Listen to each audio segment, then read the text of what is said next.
Seth Rollins est-il déjà le nouveau WWE World Heavyweight Champion? C'est le sujet de la semaine, bienvenue sur le coin du ring.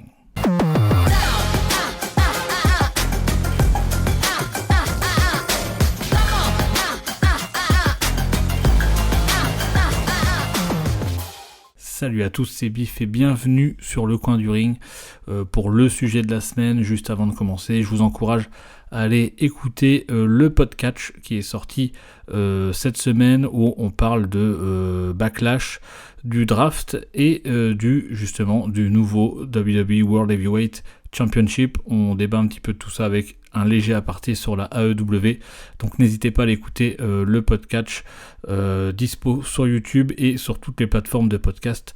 Vous pouvez nous retrouver, n'hésitez pas aussi à nous suivre sur les réseaux sociaux. Et on commence avec le sujet de la semaine où la question est posée et on en parle beaucoup, il est l'ultra favori. Est-ce que Seth Rollins a déjà quelque part gagné le nouveau World Heavyweight Championship? Alors on sait à Raw donc qu'il s'est qualifié pour la finale qui aura eu lieu lors de Night of Champions en Arabie Saoudite le 27 mai prochain et justement, il fera face donc ce soir, il y aura son adversaire qui va être déterminé lors de SmackDown avec un gros triple menace qui sera entre Edge, Rey Mysterio et AJ Styles. Alors vraiment 3 gros noms, ce match va être vraiment très sympa à suivre. Et de l'autre côté, Sheamus, Bobby Lashley et Austin Theory qui est le champion US en titre. Donc qui va aller en finale avec Seth Rollins? Et ben écoutez, après là on verra ce que ça va donner. Si vous écoutez ce podcast, vous avez déjà peut-être la réponse. Si vous êtes samedi ou dimanche, l'adversaire sera déterminé. En tout cas, est-ce que l'adversaire de Seth Rollins ne va pas juste faire de la figuration, parce que dans tous les adversaires qui sont déterminés à SmackDown, on sait que le titre est exclusif à Raw, comme Roman Reigns est à SmackDown. Donc, est-ce que ça veut dire que en fait, si peu importe le finaliste, si Seth Rollins perd, ça veut dire que le lutteur ira forcément à Raw puisque le titre est exclusif à Raw. Donc si on reprend très vite les 6 challengers, Austin Theory a été drafté à SmackDown, il est en plus champion US en titre, donc ça ferait que le titre intercontinental et le titre US serait à Raw, ce qui serait compliqué, et Austin Theory serait une grosse surprise quand même pour être le premier champion World Heavyweight.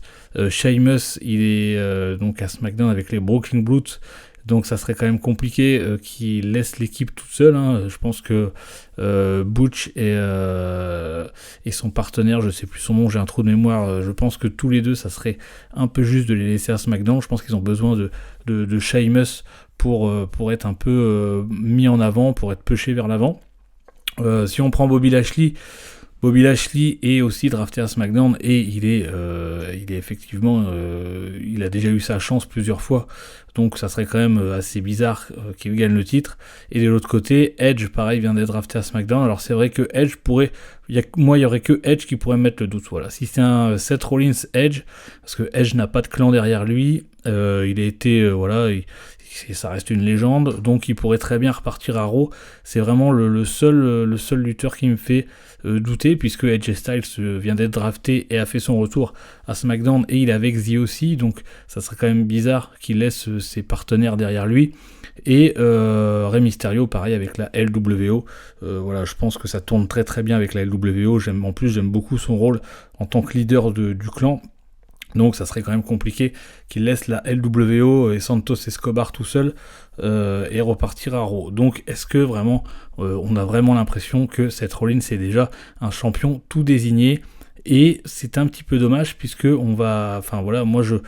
pour l'instant en tout cas, je n'ai aucun doute. Je pense vraiment que Seth Rollins va gagner ce titre. Alors, vous allez dire, mais je me contredis parce que je milite depuis des semaines et des semaines pour que Seth Rollins ait un titre majeur, et avec l'arrivée de ce nouveau titre, ça peut être le cas. Mais du coup, la surprise est un petit peu gâchée. J'aurais eu un petit peu plus de doute si ça aurait été une personne de Raw en face de lui, puisque là, effectivement, il aurait pu perdre. Par exemple, on aurait eu un Seth Rollins Cody Rhodes. Et c'est vrai que là, pour le coup, j'aurais vraiment douté de savoir ce que la WWE aurait fait. Est-ce qu'ils auraient mis champion Seth Rollins ou Cody Rhodes? Ça aurait pas été évident. Alors que là, ça gâche un petit peu, je trouve, le suspense. Alors, pour moi, il va être champion, donc c'est très bien pour Seth Rollins qui retrouve un titre majeur. Mais c'est vrai que c'est un petit peu gâcher la surprise, je trouve. Après, il reste un paramètre qui pourrait vraiment tout changer, c'est que lors du PPV Night of Champions en Arabie Saoudite, c'est que le match se termine en no contest. Et là, donc pas de nouveau champion désigné. Et là, on repart un petit peu, on rabat un petit peu les cartes. Alors, qui pourrait venir, par exemple, pas disqualifier, mais attaquer les deux lutteurs? Après, avoir à déterminer, mais c'est vraiment limite ce que j'espère, en fait. C'est vraiment ce que j'espère sur ce Night of Champions, c'est que quelqu'un vienne et que le match se termine en no contest, qu'il n'y ait pas de vainqueur et qu'il n'y ait pas de champion désigné et qu'on reparte les semaines suivantes sur une rivalité à 3 ou à 4 et qu'on rabat les cartes et que le nouveau champion soit à Londres au prochain show, sera Money in the Bank, qui pourrait aussi être très bien, parce que le show s'annonce un très gros show, hein. On sait que quand la WWE se déplace, le public est généralement très présent et réagit très fortement, hein. On l'a encore vu à Backlash à Porto Rico, donc voilà, c'est vraiment la seule chose que j'espère. Dites-moi vous en commentaire ce que vous pronostiquez, si vous pensez vraiment que Seth Rollins est déjà un champion tout désigné, ou si vous voyez un autre lutteur, hein, que peut-être AJ Styles, Edge ou Rey Mysterio, Sheamus, voilà, dites-moi si vous êtes pas persuadé que Seth Rollins sera champion, si vous voyez vraiment un autre lutteur être champion. N'hésitez pas à réagir dans les commentaires YouTube ou sur les réseaux sociaux en écoutant ce podcast, et on se retrouve très vite les amis. N'oubliez pas d'écouter le podcast où l'on parle de Backlash, du draft et du nouveau World Heavyweight Championship. Prenez soin de vous et un putain de bisou.